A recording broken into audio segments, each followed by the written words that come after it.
the year I ascended the throne, a soul from another world, calling herself the strategist, appeared out of nowhere. She seized control of my body and expanded the imperial harem, obsessively staring at one handsome face after another. She sneered, "What's the point of being Empress regnant? Conquering the world is nothing compared to conquering men." Using my identity, she acted subservient, fussing over the men with excessive flattery, a pitiful display, until her strategy was declared a failure. I opened my eyes. A young eunuch rushed in anxiously. "Your Majesty, Attendant Lord Shanzhou and Attendant Lord Felix Liu are quarreling again. Please go and sue them. Kill them." "Your Majesty, what did you say?" "Shanzhou and Felix Liu. Grant them death." Barefoot, I stepped out from behind the bright yellow bed curtains, my gaze narrowing slightly. "And you?" The young eunuch forced a smile. "Your Majesty must be joking with me. Attendant Lords Zhou and Liu are causing quite a scene. Please proceed to the Orchid Pavilion and the Jade Pavilion. This matter is urgent." He dared to look directly at me, so boldly, though confusion lingered in his eyes. Urgency and indignation prevailed. "There's no time to lose. You must go now."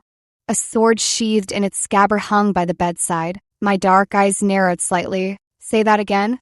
"Ouch," he cried out exaggeratedly, tinged with added grievance. "Stop delaying. You know the consequences. Attendant Lord Shanzhou will surely starve himself again in protest. And Liu." A cold glint flashed. Blood sprayed. I lowered my gaze to his contorted, agonized face, now rapidly overtaken by sheer, wrenching terror. The other end of the long sword in my hand had already pierced through his throat. Gurgle, choke, overstepping your bounds. A fool who doesn't value his life. I discarded the sword, stepped around his soon-to-be corpse, and advanced a few paces to catch my reflection in the bronze mirror. Hair disheveled, fins trailing down to my knees, blood stained my cheeks and jawline, eyes half-lidded, expression stern, yet my lips were painted with honey-colored rouge, exuding a delicate, alluring flush. I reached out and wiped it away with my fingertip.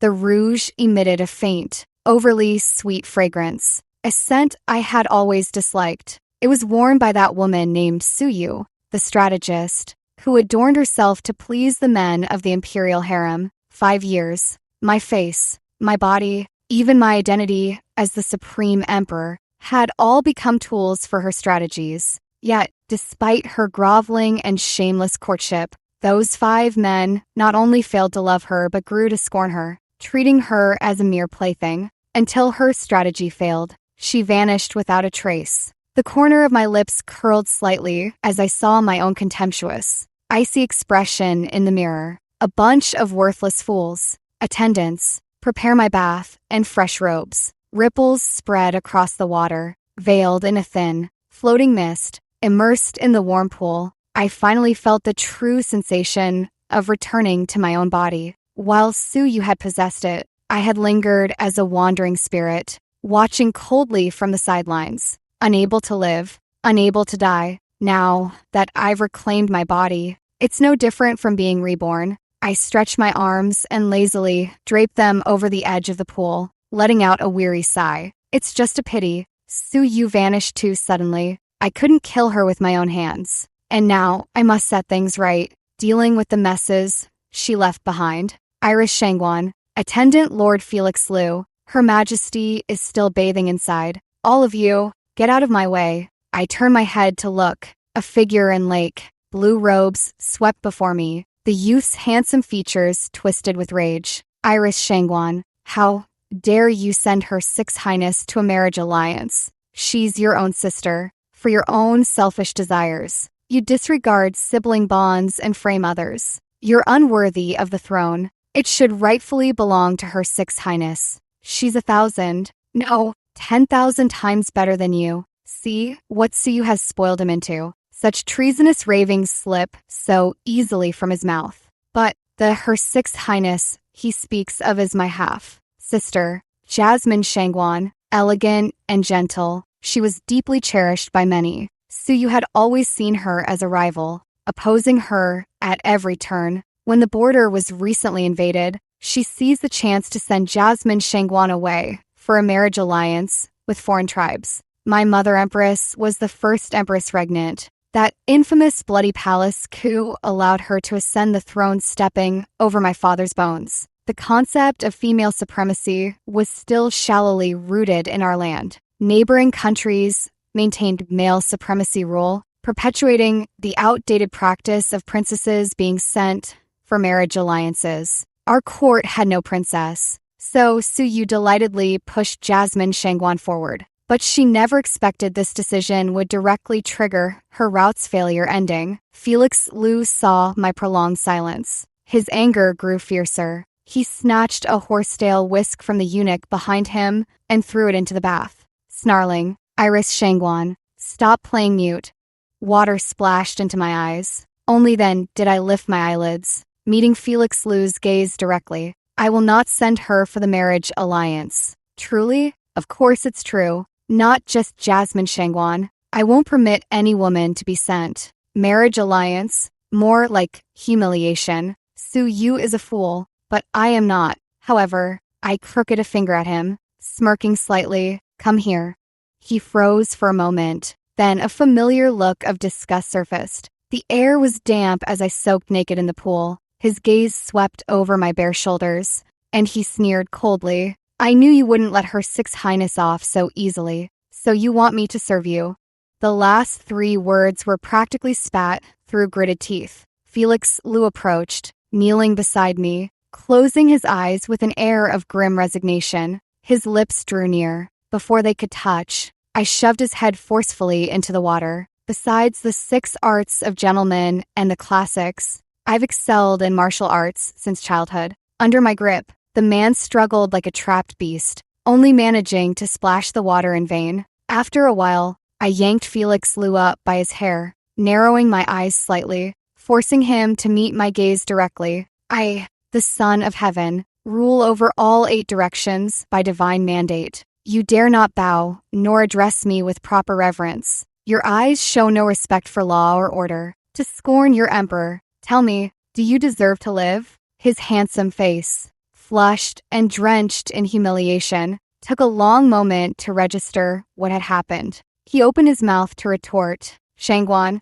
I pushed him back under the water once more. This time, I held him down until his struggles ceased and all signs of life faded. I rose leisurely from the bath, spreading my arms. Palace maids filed in to attend to my robing. One approached with cosmetics, curtsying respectfully. She lifted her hand to apply makeup to my face. "Take it away. Such things need not be brought before me again." She paused briefly, then withdrew obediently. "As you command." The remaining maids exchanged uneasy glances. After all, Su Yu had once been so obsessed with her appearance that she even wore makeup to bed. Just then, a young eunuch hurried in. Before he could speak, his peripheral vision caught the limp body, floating motionless in the water nearby. That signature lake, blue. Hue made him let out an involuntary gasp. I glanced sideways. "HM?" The young eunuch trembled and immediately prostrated himself.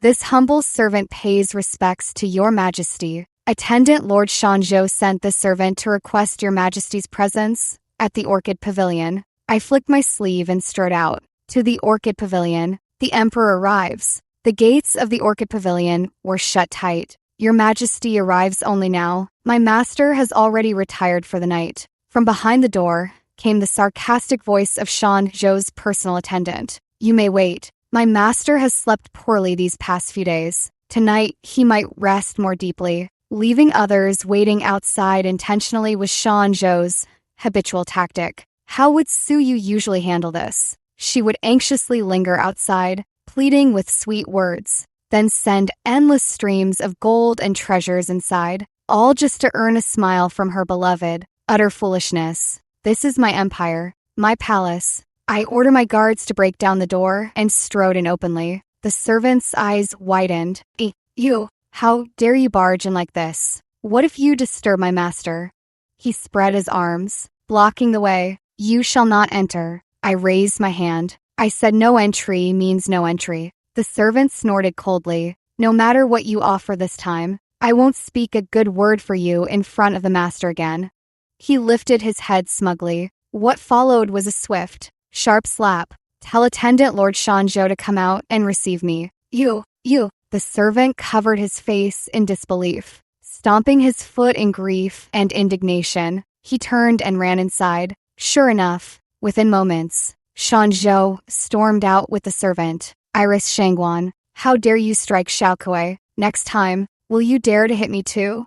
His gaze sharpened, focusing on my face. "Your face looks utterly dreadful." Shanzhou's anger flared even hotter, pointing disrespectfully at my face. "Didn't I tell you I prefer more vibrant, dramatic makeup?" The next second, his rage twisted into a cold laugh. "I see. You're trying to imitate Her Six Highness? A lotus unstained by mud, a jade sunk in stillness. How could you ever compare? Lower your voice, young master. His Majesty is in a foul temper today. He kicked our Orchid Pavilion's gate right off its hinges." Xiaokuei tattled in a mocking tone. Her narrow eyes glinted with unmistakable schadenfreude. I said, "Are you finished? Of these 5 men, he annoyed me the most. All beauty and no substance, with the most affected, theatrical temper." He froze for a moment. "Iris Shangguan, what kind of attitude is this?" "My attitude is summary execution." I glanced back and ordered,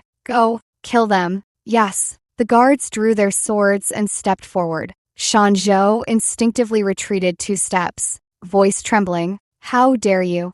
Both thunder and dew are forms of heavenly grace." My dark eyes gleamed as I smiled faintly. "Even death is a mercy. Why does attendant Lord Shanzhou not express gratitude for this grace?" My tone abruptly sharpened. Shanzhou's legs gave way, and he collapsed to his knees before me, his handsome face flushed with shame and rage, before finally being overtaken by fear, turning deathly pale. The bright moon hung high overhead. Blood pooled into a small stream, snaking toward my feet. I took a subtle step back. My gaze swept over the eunuchs and guards behind me. Each kept their heads bowed, yet their legs trembled faintly, unable to stay still. To them, nothing was more terrifying than a ruler whose temperament had drastically changed. My heart remained calm and untroubled. After this, the imperial authority Su Yu had lost through years of reckless behavior would return to me. There was still much to handle in the days ahead. The imperial harem now held 3 remaining consorts: Phoenix consort Shay Su,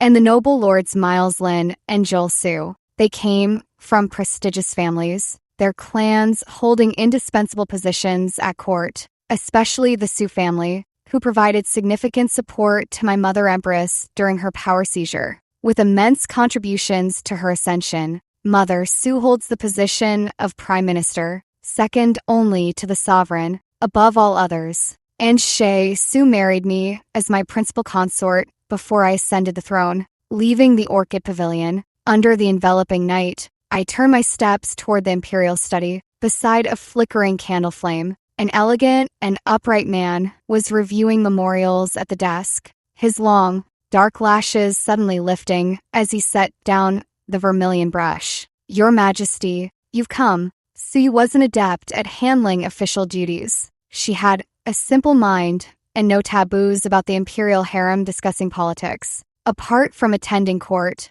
tasks like reviewing memorials and deliberating on state affairs were all entrusted to Shay Su. The imperial study was dimly lit, my face shrouded in shadows as I uttered an indistinct hum, emotions unclear. I walked over and reached to pick up a memorial, Shay Su's jade, like long fingers pressed down on the back of my hand. "Your Majesty, these are beyond your comprehension. If you wish to know anything, you need only ask Shay." He offered me a gentle smile. I lowered my gaze to study him. "You have overstepped." Shay Su's lips stiffened. At this close distance, he must have caught the lingering scent of blood on me. His expression shifted gradually into shock. As he rose, he even knocked over the inkstone by accident. I paid him no mind, picking up the memorial myself to read through it carefully. Nothing amiss. Even so, I spoke coolly. "You must remember your place and never disrupt the order of superiority and inferiority.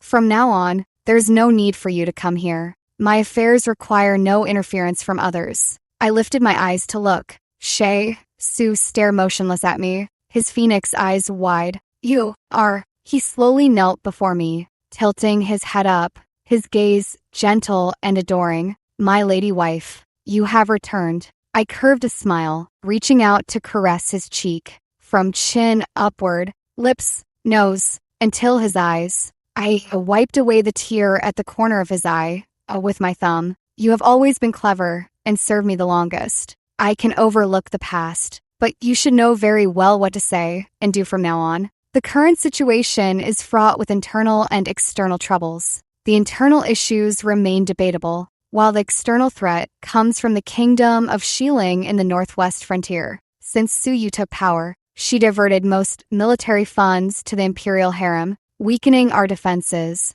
The already restless kingdom of Xiling seized this opportunity to invade. We suffered a crushing defeat, losing 2 cities in a row. The leader of Xiling then proposed a marriage alliance, demanding we send a woman to them. I rubbed my temples and sighed softly. The urgent task now is to rebuild the army and cut expenditures. Everything must be corrected step by step. Your Majesty, an elderly eunuch entered, carrying a bowl of lychee paste soup, and bowed respectfully. Attendant Lord Felix Liu, concerned for your Majesty, specially entrusted this servant to bring you this sweet soup. My brush paused, and I was taken aback. Felix Liu, your Majesty, that is correct, the old eunuch said cautiously. It turns out Attendant Lord Felix Liu still had a breath left that day. When he was carried outside the palace, he happened to be seen by Her Sixth Highness and was saved. And Shanzhou, Attendant Lord Shanzhou, was not wounded in any vital areas and is currently recuperating as well. He originally wished to report to your Majesty, but you have been occupied with state affairs and have kept your doors closed these days. Her Sixth Highness said that since your Majesty previously favored them, this was merely a moment of anger, a lesson for them. Once this period passes and your temper subsides, all will be well. I was lost in thought for a long time. I watched them die with my own eyes. There was no possibility they could have survived. After pondering for a while, I rose and asked, where are they now? Today is the monthly court assembly. At this hour, they should all be paying respects to the Phoenix consort at Phoenix's Rest Palace. Then let us go there. The conversation in Phoenix's Rest Palace. The moment I stepped inside, it ceased abruptly. Shih Su, at the head of the group, was the first to bow and greet in a clear, gentle voice, Your Majesty's sacred peace. The other 4 men hurriedly followed suit with their salutations. Rise, all of you, lift your heads. I don't know what Shih Su told them, but they all became incredibly docile. Miles Lin, usually cold and sparing with words, now looked at me with clear, sparkling eyes. Joel Su, though physically frail, smiled with his captivating peach blossom eyes, gentle as water. Felix Liu had shed his youthful arrogance, his eyes cautious and subtly ingratiating. Shanzhou's eyelashes trembled. He didn't dare look directly at me, as if still shaken by fear. I frowned slightly, sweeping my wide sleeves. I took the seat of honor, leaning on my chin. I pointed at Felix Liu and Shanzhou. You two, step forward. They complied timidly, especially Shanzhou, his voice trembling. I lifted his chin, studying him with a heavy gaze. His complexion was rosy, his lips healthy, colored. He didn't look like someone who just died and come back. Neither did Felix Liu. How strange. Shanzhou's face was pale with terror, his teeth chattering softly, eyes wide and brimming with tears. I was inexplicably amused and laughed aloud. What is Attendant Lord Shanzhou afraid of? The tears in his eyes flowed even more fiercely. I was disrespectful earlier, offending your Majesty. I beg for forgiveness. I won't dare again. Felix Liu's face flushed red as he whispered meekly. I also admit my fault and have already punished myself by copying the male precepts 3 times. I will study the rules diligently from now on, begging for your Majesty's mercy. My fingers moved downward, gently encircling Shanzhou's neck. I could feel the frantic pulse of his artery beneath my fingertips. I smiled gently and said, I am no tyrant. It is enough that my beloved consorts recognize their errors. Keep them, they still have their uses. After staying a short while, I suddenly grew weary. As I prepared to return to the palace, someone hastily called out, "Your Majesty." A moment of silence fell. Then, Shih Tzu's melodious and calm voice rang out. "Your Majesty has been toiling over state affairs lately and hasn't summoned the imperial harem for some time. Would you like any gentleman to attend you tonight to ease your mind?" I turned around. My gaze swept over each of them, finally settling on Joel Su. Noble Lord Su will do. Returning to the bedchamber, after dismissing everyone, I sat upright at the tea table. One cup placed before me, another opposite. "You're not dead." I poured tea and began sipping it by myself. "Suyu, I know you're here." The air remained silent. It must have been exhausting for you to revive those two fools. I couldn't help but sigh. Such an absurd matter could only be related to her, though I don't know what method you used. I imagine it couldn't have been easy. I poured some tea into the opposite porcelain cup, my tone flat. "You should know, if I could kill them once, I can kill them a second time, a third time. Can you guarantee you'll save them every time?" A furious scream finally pierced my ears. "You bitch." Only the voice was heard, with no visible source. Likely she too had become a transparent spirit. "Let's make a deal. Jasmine Shangguan, tell me, who was the man colluding with you?" During my years as a wandering spirit, I occasionally overheard Su conversing with something called the system, learning that her mission failure trigger was any person's favorability dropping below 0. This meant that when she decided to send Jasmine Shangguan away for the marriage alliance, someone had come to utterly despise her. That person must have had an unusually close relationship with Jasmine Shangguan, and my imperial sister was far from as innocent as she appeared. "A deal?" Suyu scoffed. "What benefit can you possibly offer me?" "None." I took another sip of tea. "But I can kill. Think it over carefully." "Shameless." She sounded nearly deranged, grinding her teeth. If I'd known who was so infatuated with Jasmine Shangguan, would I have crossed her? That damn system never showed specific favorability levels. Suyu said bitterly. "I originally had enough points to start over, but you killed Felix Liu and Shan Zhou, forcing me to use up all my points. Then why did you hold back earlier?" After a moment of silence, she said awkwardly, "I thought, if I stepped away for a while, once they witnessed your cruelty and brutality, they'd remember my goodness. When I make a comeback, they'd fall for me effortlessly." "What a splendid comeback." I sneered, realizing she still intended to seize my body again. "What are you laughing at? A woman like you, cold and fierce, is the least desirable." "Your Majesty, Noble Lord Lin requests an audience." Suyu was utterly shocked. He would actually come to see you voluntarily?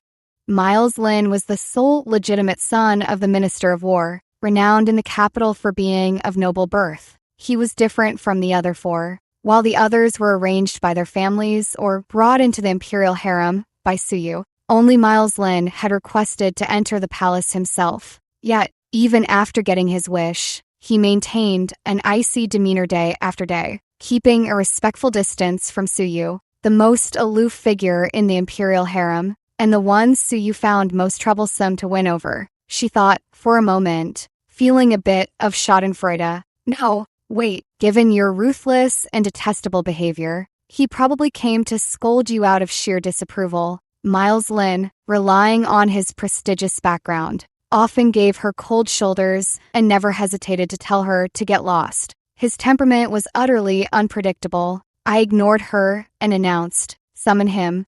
Miles Lin had clearly just bathed before arriving, his body exuding a pleasant fragrance of incense. In the deep night chill, he removed his outer robe, revealing the thin garment underneath that clung tightly to his form. His muscles were firm, and the cinching belt accentuated his powerful waistline. His physique was visibly impressive. He bowed his head slightly, his ears flushed red. "Your Majesty." I raised an eyebrow in surprise. "Noble Lord Lin, what brings you here?" Biting his lower lip, he spoke with visible embarrassment. "May this humble servant stay tonight to attend to you?" "Suyu." I appropriately feigned a look of confusion, Because, he said urgently, your servant has long admired your majesty. The year I first saw your majesty, you were still the crown princess, a jade, hairpin tucked askew, bearing an elegant grace, your talent already renowned throughout the land. At that time, I thought, the epitome of refined elegance could be nothing less than this. He lowered his eyes, rather bashfully, so I begged my mother to enter the palace, hoping only to remain by your majesty's side. But after entering the palace, I noticed your majesty seemed quite different. Your words and actions were hard to describe. It wasn't until the Phoenix consort told us that your majesty had fallen ill some time ago and undergone a drastic change in temperament, but have now fully recovered. Today, I am fortunate to see your majesty again, and indeed, your noble demeanor has returned. Su Yu's voice sounded both frantic and despairing, so he can say this much in one breath. Then, what was all those years I spent fawning over him? If I'd known he liked your type, I would have just imitated you from the start. It seems only I can hear her speak. I couldn't help but chuckle softly. We were unaware of such sentiments from you. However, he leaned closer, his dark eyes bright like an obedient little pup, and I playfully ruffled his hair. Yet my mouth lazily issued a dismissal. I promised to spend the night at noble Lord Su's palace.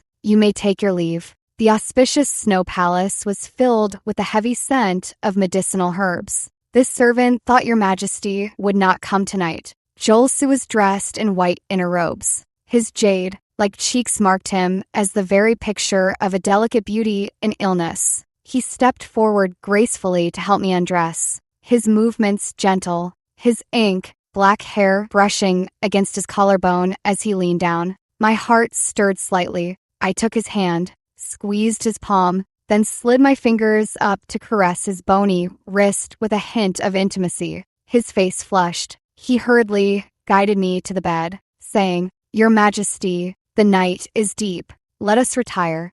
No rush. Has your health improved these past days?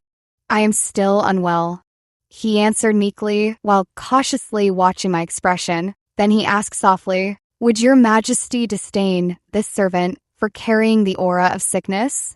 I am deeply concerned. This illness of yours seems to be growing more severe, I remarked, then shifted the topic. I recall your maternal family has a legitimate younger brother who has just turned 16. Su nodded, somewhat puzzled. Yes, your majesty. Why do you ask? Then choose an auspicious day to bring him into the imperial harem. He shall reside in this auspicious snow palace in your stead, and his title will be decided later. But what about me? He blurted out, losing composure. You? I glanced sideways and smiled leisurely. Naturally, you will have died of illness. Su's breath hitched. Then he forced a faint smile. This humble servant is foolish. What does your majesty mean by this? Or is it that your majesty finds this servant aged and faded, already utterly weary of me? I ordered reduced expenditures, and the imperial harem should set an example. Yet you, using poor health as an excuse, frequently demand expensive medicines from the imperial pharmacy, sending them in large batches to your palace. Your spending has even exceeded what it was before. Tears welled in his eyes. Your majesty dislikes that this servant spends too much silver, but it was your majesty who once promised to cure the servant's chronic illness. The one who promised him wasn't me. It was Su Yu. As the beauty shed tears, her voice immediately surfaced, eager to weep in his arms. She soothed, Good Yu Zhou, don't cry, don't cry. Ah, my heart aches for him. Iris Shangguan, you're such a failure as an emperor, stingy to the core. The crime of deceiving the sovereign, in my court, carries a light penalty of death, and a heavy one of exterminating 9 generations of kin. I leaned forward, narrowing my eyes, almost nose to nose with him. Noble Lord Su, how long will you keep up this deception? He froze, a single tear rolling down his stiff cheek and landing precisely on the back of my hand. Though his pulse was orderly, calm and strong, he always pretended to be frail and weak. It seems my sick sister didn't tell you. I have broad knowledge and once studied pulse diagnosis. I don't know which imperial physician you bribed, but no matter. I will investigate step by step and uproot all you rotten weeds completely. Suyu gasped sharply. Even she, foolish as she was, could hear the implication. The very person who caused her strategy to fail was Joel Su. How could this be? Among the five, Joel Su was the gentlest and closest to her. The one she thought would be the easiest to win over turned out to be the one who despised her the most in secret. If I were Jasmine Shangguan, who would I choose as my inside agent? Felix Liu and Shan Zhou, with the lowest ranks, are immediately ruled out. Their families are weak and hold little sway in the court. They're foolish and useless. That leaves the other three. The Su family holds the highest official position. The Su family controls the greatest financial power. The Lin family commands partial military authority. Mother Su and my mother Empress are sworn friends. She is utterly loyal. I know Shih Su well. The likelihood of him siding with Jasmine Shangguan is the lowest. I waver between Miles Lin and Joel Su. I've always hesitated to draw a firm conclusion. The Lin family holds military power, making it hard to avoid suspicions of divided loyalty.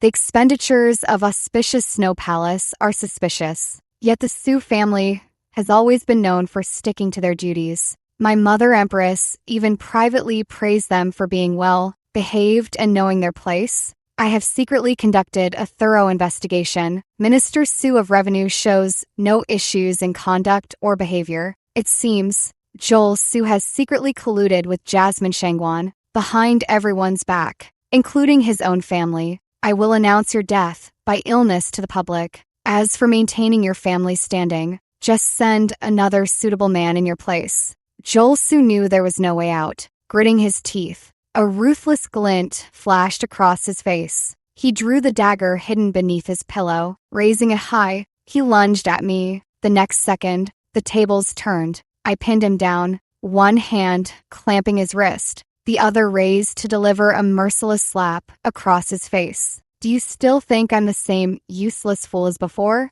Suyu fumed. How dare you insult me at a time like this? Your Majesty is indeed a changed man now. Joel Su bit his bleeding lip, suppressing his rage. But you've forgotten, since your ascension, you've been lustful and decadent, neglected state affairs, and turned a blind eye to the people. You are utterly unworthy of the dragon throne. A dying man isn't worth wasting my breath on explanations. My grip suddenly tightened. He grunted in pain and released the dagger, which I promptly picked up. Suyu, wait, don't kill him. How can you bear to harm such a handsome man? Iris Shangguan, if you kill him, I'll die too. Please, I beg you. The blade hovered a hair's breadth from Joel Su's eyeball. I halted my strike. Su Yu is insignificant. I've wanted to eliminate her from the start, but the system attached to her is quite intriguing. I've overheard her conversations with it before.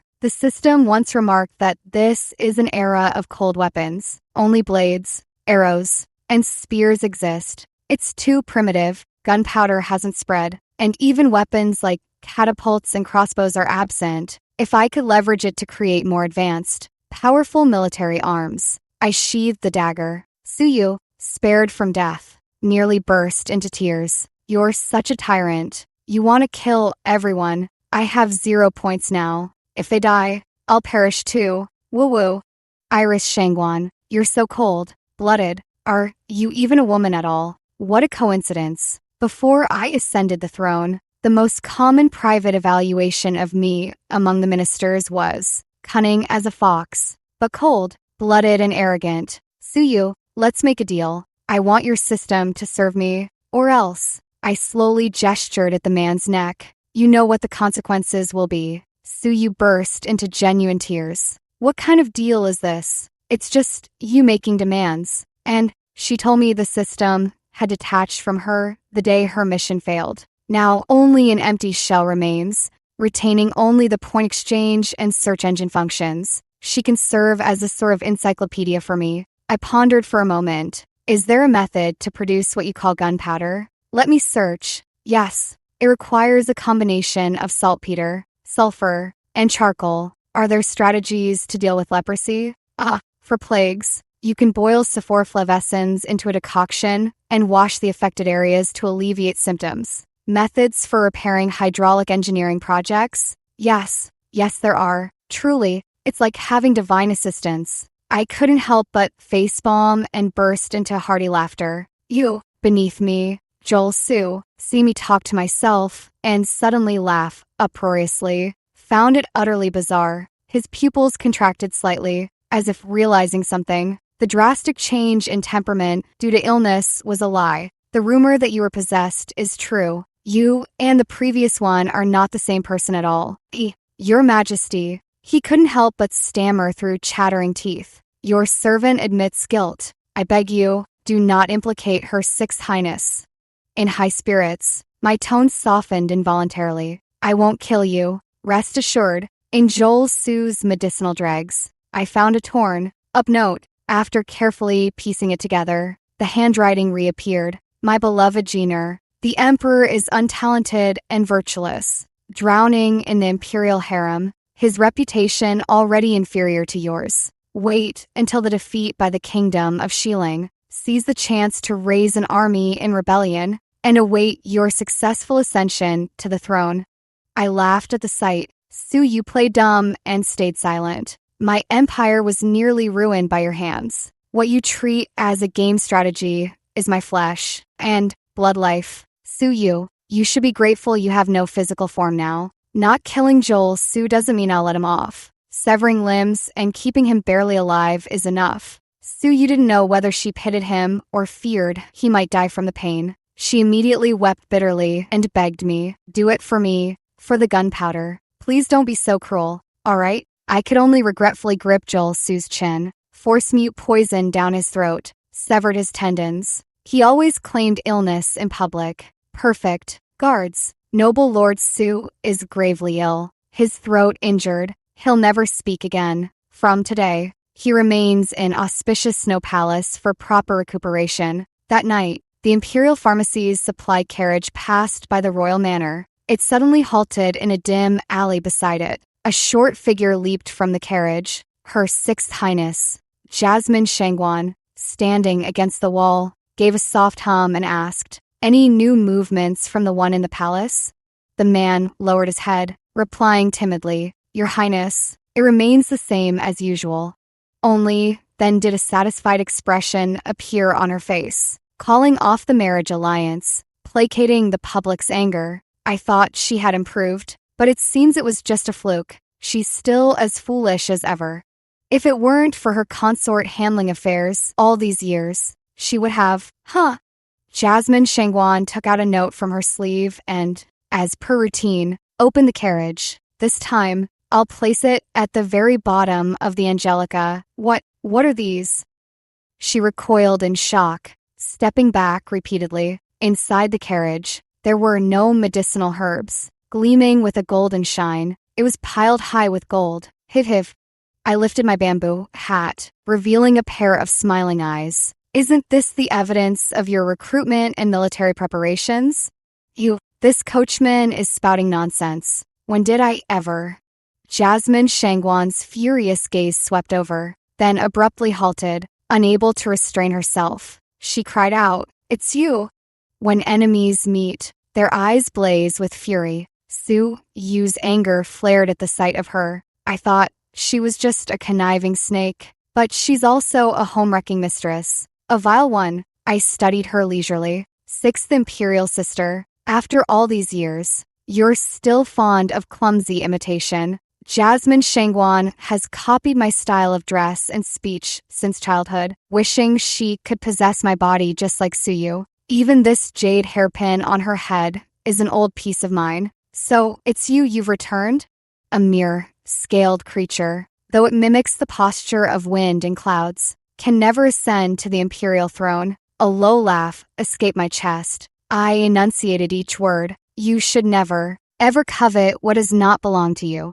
Her shock and rage slowly turned to despair as she collapsed to the ground, drained of strength. By now, what was left for her to misunderstand? The battle was already lost. Slowly, she let out a self-mocking laugh, growing louder and more frenzied. elder sister remains as imposing as ever. She pulled out the jade hairpin, her long hair cascading down as her gentle face twisted into a ferocious expression. You were born clever. Under Father Emperor's reign, you were the most favored princess. When your mother, Empress, committed regicide, you became the most esteemed crown princess. Everyone only ever notices you. What about me? Your life has been smooth sailing, while I had to kill my own mother, cut ties with my faction, and prove my loyalty just to survive. I ask you, do you truly not know why my mother Empress committed regicide, or why your mother deserved to die? Jasmine Shangwan stared at me with a sinister glare, but I believe she knew. During my father's reign, he lived in extravagance and neglected state affairs. Women's status was pitifully low,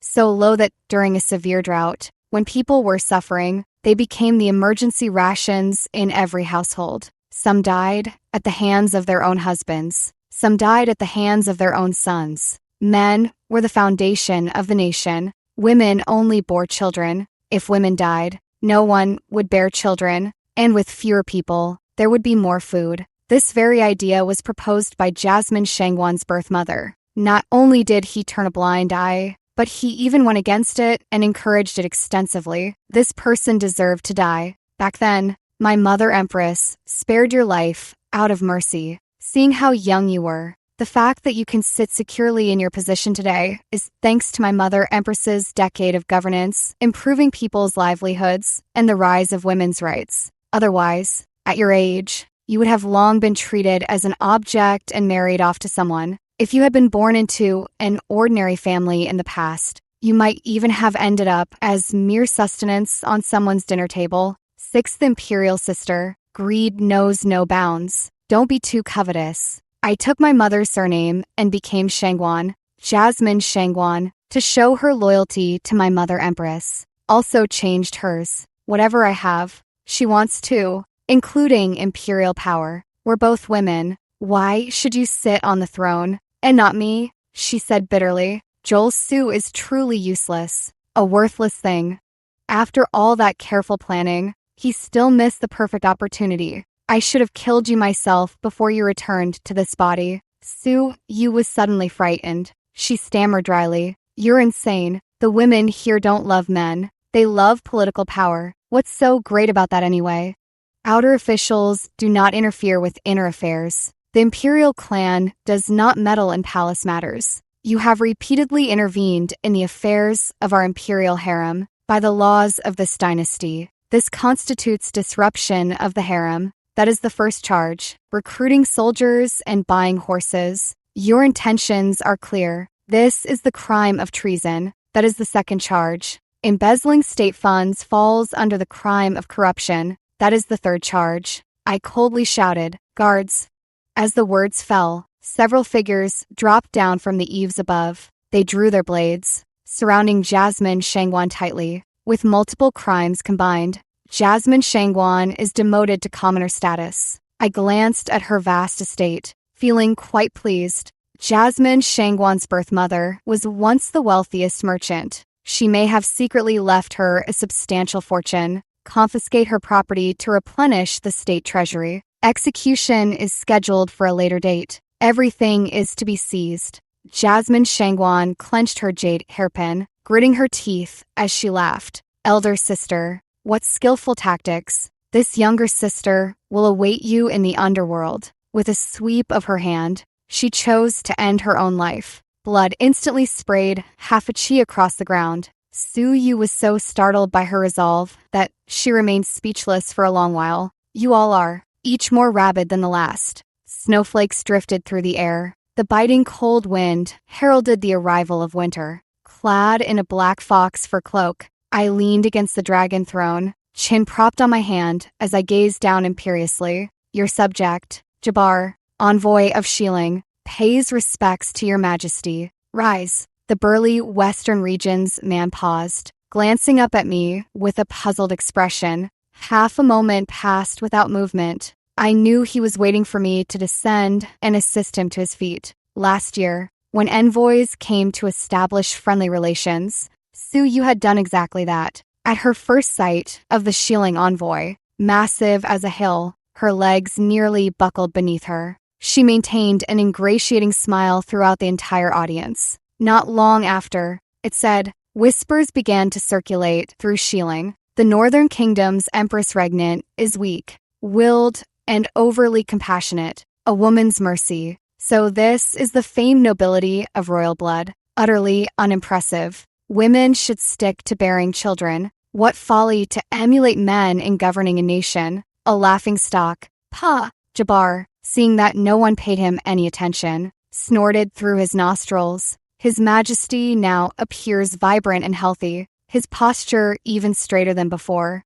Perhaps recalling Su Yu's awkward predicament last year, he suddenly burst into laughter, his abrupt chuckles echoing through the spacious banquet hall. I wasn't angered. A lazy smile touched my lips as I asked, "What brings the envoy here this time?" I'd rather ask, "What does His Majesty intend?" Our chieftain sincerely seeks to marry a woman from the Northern Kingdom, yet you neither send one nor state your position. He added, I forgot. The Northern Kingdom is now ruled by women. By custom, you should send a man for the marriage alliance instead." Jabbar chuckled mischievously. "It so happens our eldest princess has reached marriageable age. She has high standards and scorns ordinary men. We've heard His Majesty's imperial harem holds 5 peerless beauties among men. Why not send one to our western ridge? Let our rough, hewn people feast their eyes as well." As his words fell, Miles Lynn's expression darkened,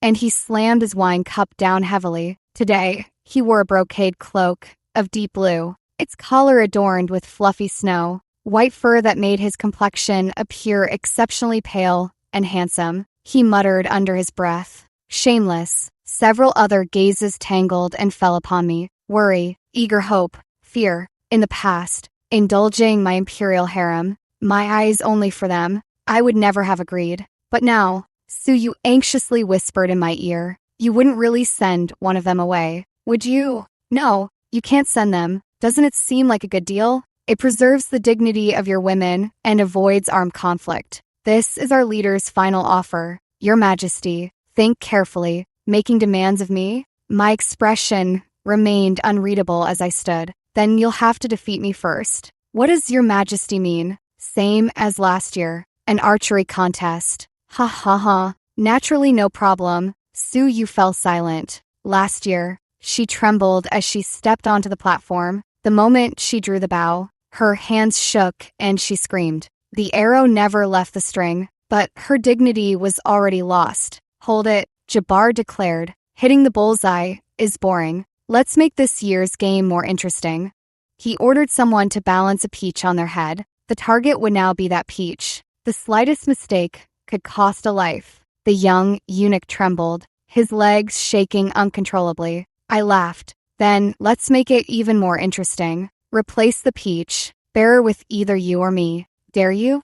He stroked his chin, likely picturing me terrified out of my wits, and agreed readily. In contrast, Shai Su looked anxious, quickly turning to plead, "Your Majesty, as the sovereign of 10,000 chariots, you must not risk yourself. This servant begs to take your place." Miles Lynn hurriedly knelt behind him. This servant also volunteers to substitute. Even Felix Liu seemed on the verge of speaking, but held back. Jabbar watched the scene for a moment. "Enough. Stop dawdling. I'll go first." He pompously swapped for a larger peach, securing it firmly on his head with a rope. "Your Majesty, aim carefully this time. Don't let it wobble off." I drew the bow to its full extent, the string slowly pressing against my jaw, the arrowhead gleaming cold as a star. My gaze was level, carrying an implicit force like thunder. Jabal abruptly fell silent, his face visibly tightening with tension. The first arrow was released. He immediately sighed in relief and laughed. It missed. At the same moment, his attendant nearby clutched his neck, screamed, and collapsed. Right in the middle of his neck was embedded that feathered arrow. Jabal's bare, like eyes widened. But I had already knocked a second arrow, its tip following the sway of his head, and I said calmly, "If the envoy moves recklessly again, I might miss once more." Furious, but not daring to move, He dismissed it as mere luck. Your Majesty, open your eyes wide and aim true. I closed one eye, took aim, and released. This time, it struck his knee. I clicked my tongue dismissively. Missed again. Once more. The second arrow hit his other knee, followed by his left shoulder, then his right shoulder, avoiding vital areas. I delivered symmetrical strikes all over, yet the peach atop his head remained untouched. Screams echoed incessantly across the grounds, each cry louder than the last. Jabal was already drenched in blood, glaring at me with hatred as he mustered all his strength to roar. You did this on purpose. How dare you kill an envoy? Just wait. Our chieftain will surely avenge me. Why would I ever kill you? I responded with a light laugh, my eyes filled with contempt. Go back and tell your chieftain to prepare for execution. That dragon throne of his awaits my ascension. The cold wind howled fiercely atop the city walls. Reporting to your Majesty, the Minister of War behind me could barely contain his excitement. All preparations are complete. Military funds are ample. The gunpowder and crossbow chariots you ordered have been finished and tested. Their power is immense, capable of shattering mountains and splitting rocks. Prime Minister Su then presented a booklet. These are the lists of generals and commanders from previous years, for your Majesty's review. I opened it, glanced through, and handed it back. I will personally lead the Imperial expedition. They exchanged uneasy glances. Prime Minister Su stepped forward, concerned. Your Majesty, you are still young.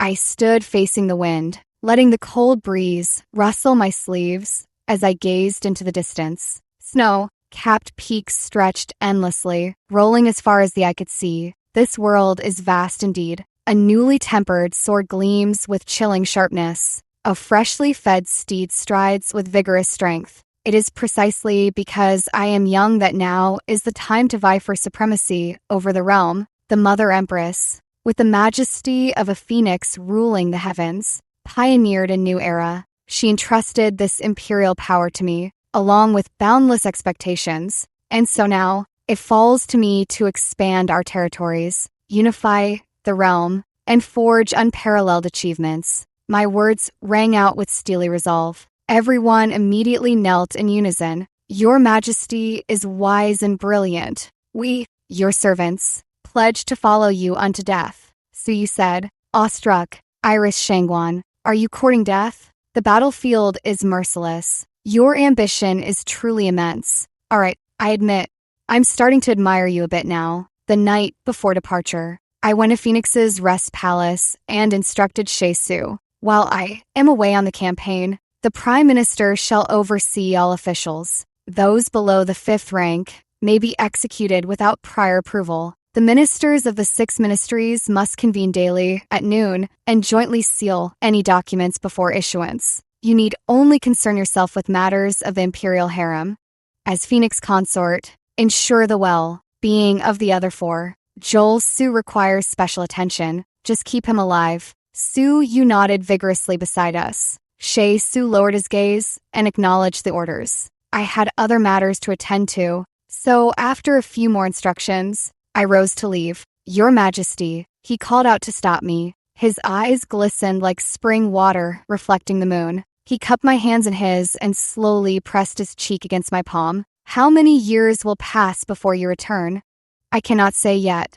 His long lashes dampened slightly as he sighed. All these years, I have strived to be a proper consort, restraining myself, upholding propriety, considering the greater good, never daring to speak out of turn. But the heart remains flesh and blood. Your Majesty, my lady wife, will you stay tonight? Just the 2 of us, as it was years ago. Shai Su and I were childhood sweethearts who married young, born with an unbreakable red thread of fate connecting us. Childhood sweethearts, youthful bonds, and family arrangements, a match made in heaven, would not be an overstatement. My thoughts drifted far away, back to that day of bloodshed in the palace. A heavy snow fell like goose feathers. Still young, I was building a snowman in the courtyard. Not far away, flames leaped toward the sky, and the sounds of battle never ceased. Listless, I turned to Shai Su, who was lost in thought beside me, and asked, "What are you thinking about?" He snapped back to attention, pointing to his temples whitened by snowflakes. He said with a smile, "Standing together in the wind and snow today, we can say we've shared a lifetime of white hair. Kyre, I am happy. We can be together forever." I couldn't help but feel emotional. My heart ached with bittersweetness. "You've suffered all these years. Tonight, I will stay with you."